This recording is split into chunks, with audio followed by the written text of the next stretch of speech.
3 innocent lives taken, including a toddler killed in his bed, 1 police rifle. And tonight, the spotlight is on the people sworn to protect them.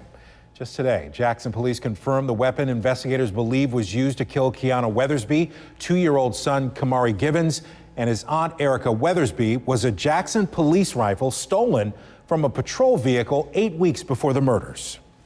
We owe the victims, their families, and this community nothing less than a complete, transparent, and thorough pursuit of justice. That promise of transparency now meeting growing demands for accountability.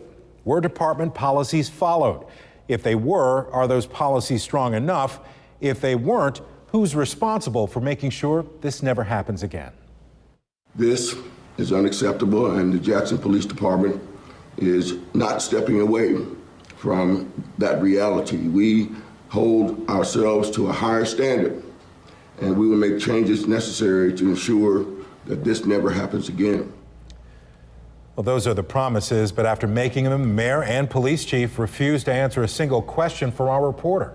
Good evening, I'm Troy Johnson. And I'm Megan West. Tonight, 16 WAPT is pressing for answers. We filed public records requests to get them. Let's go to 16 WAPT's Nicholas Brooks, who is live at Jackson City Hall tonight after speaking with a retired FBI agent, asking the questions city leaders wouldn't answer. Yeah, and a family is preparing to bury 2 daughters and a 2-year-old boy. And tonight, investigators asking themselves 2 questions. Who is responsible for this crime, and how did a department-issued police rifle ended up in the hands of the suspects?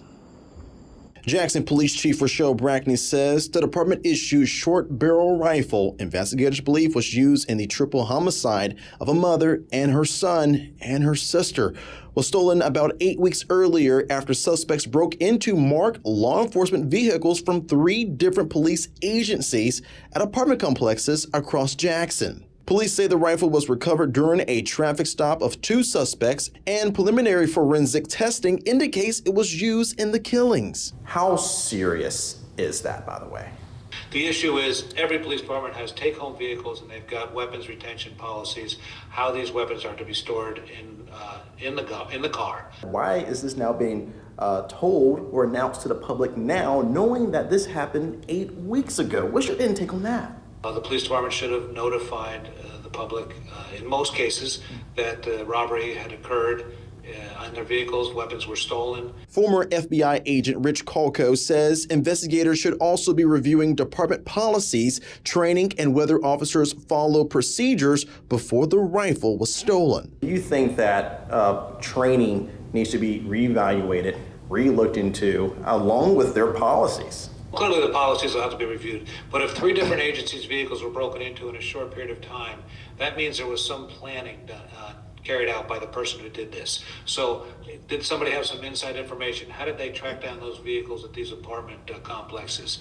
When did they know what shifts they would be? Did they know that these were members that might have rifles in the car? We asked Jackson Police for its written firearm security policy, take-home vehicle policy, whether the officer assigned that rifle followed department policy, and whether those policies are now under review. We also filed public records requests along with records involving stolen police guns and police vehicles. As of airtime, we have not received a response. Colco explained to us what those safeguards look like during his years in federal law enforcement. We had rules and policies. They had to be kept in the trunk. There had to be an alarm available. There had to be a chain lock.